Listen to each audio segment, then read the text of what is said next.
کھاتے میں ڈالیں. چلو جتنے ظلم کو آپ دور کر سکتے ہو اسے تو دور کرو. اپنے قلم کی قیمت نہ لگنے دینا، اس قلم کو نہ بیچنا،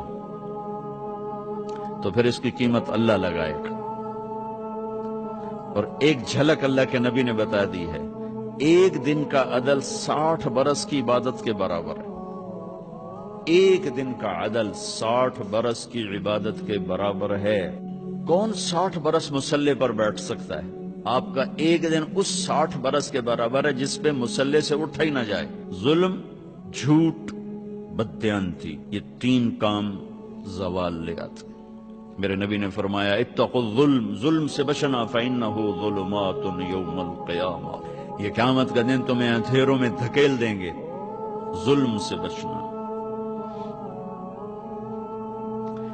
اگر امام حسین یزید کی بیعت کر لیتے تو کون سی قیامت ٹوٹ پڑتی تھی؟ سارا مسئلہ تو ہے اللہ کی رضا کا. ساری جو محنت کوشش ہے وہ تو ہے اللہ کی. میں آپ کے لیے کیوں بات کر رہا ہوں کہ اللہ راضی ہو جائے. آپ کو کس لیے تیار کر رہا ہوں؟ انصاف کرو کہ اللہ آپ سے راضی ہو جائے. اور اگر کسی کو پتہ چل جائے کہ اللہ مجھ سے راضی ہو چکا ہے تو وہ تو اب کانوں میں تیل ڈال کے سوئے. اور یہ وہ شہزادے ہیں جنہوں نے ابھی عمل کی دنیا میں قدم ہی نہیں رکھا، ماں کا دودھ پی رہے ہیں. ماں کا دودھ ابھی چھوٹا نہیں ہے. اور اللہ کے نبی یہ خوشخبری سناتے ہیں، حسن اور حسین جنت کے نوجوانوں کے سردار. صرف جنت ہی نہیں ہے، سردار ہیں جن کے نام اللہ نے تجویز کیے. حسن پیدا ہوئے تو آپ نے پوچھا علی سے کیا نام رکھا ہے؟ کہا جی حرب. حرب کہتے ہیں جنگجو کو، وہ دلیر بہادر تھے، انہوں نے اپنے ذوق کا نام رکھا. آپ نے کہا نہیں، اس کا نام ہے حسن. پھر حسین پیدا ہوئے تو آپ نے فرمایا کیا نام رکھا ہے؟ کہا جی حرب. وہی نام دوبارہ. کہا نہیں، اس کا نام ہے حسین. پھر فرمایا کہ جب سے آدم کی نسل چلی ہے یہ 2 نام اللہ نے میرے بچوں کے لیے سنبھال کے رکھے ہوئے تھے. یہ نام اللہ نے تجویز کیے ہیں. جن کے نام اللہ تجویز کرے اور جن کو دودھ پیتے جنت کی سرداری کی بشارت ملے اور نبی کی گود جن کا بستر بنے،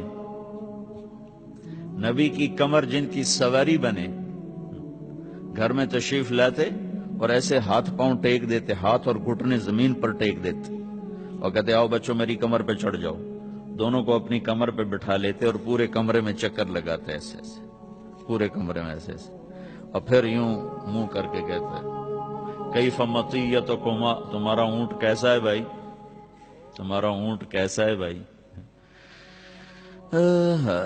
کائنات میں جنہیں اتنی عظیم سواری ملی ہو. ایک دن آپ ایسے ہی کھیل رہے تھے بچوں کے ساتھ اور ان کو کمر پہ بٹھایا ہوا تھا تو اوپر سے حضرت جابر آ گئے.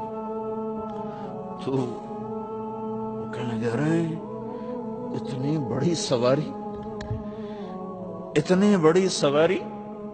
تو اس پر آپ نے فرمایا تو سوار بھی تو دیکھو کتنے بڑے ہیں، سوار بھی تو بہت بڑے ہیں. اتنی بڑی سواری کا آپ نے کہا اتنے بڑے سوار. تو یہ معاملہ تو حل ہو چکا ہے کہ اللہ راضی ہو چکا ہے. یہ مسئلہ یہ ایک چھپا ہوا راز ہے. عمر گزر گئی تبلیغ میں، لیکن اللہ کی قسم پتہ نہیں ہے اللہ راضی ہے کہ ناراض.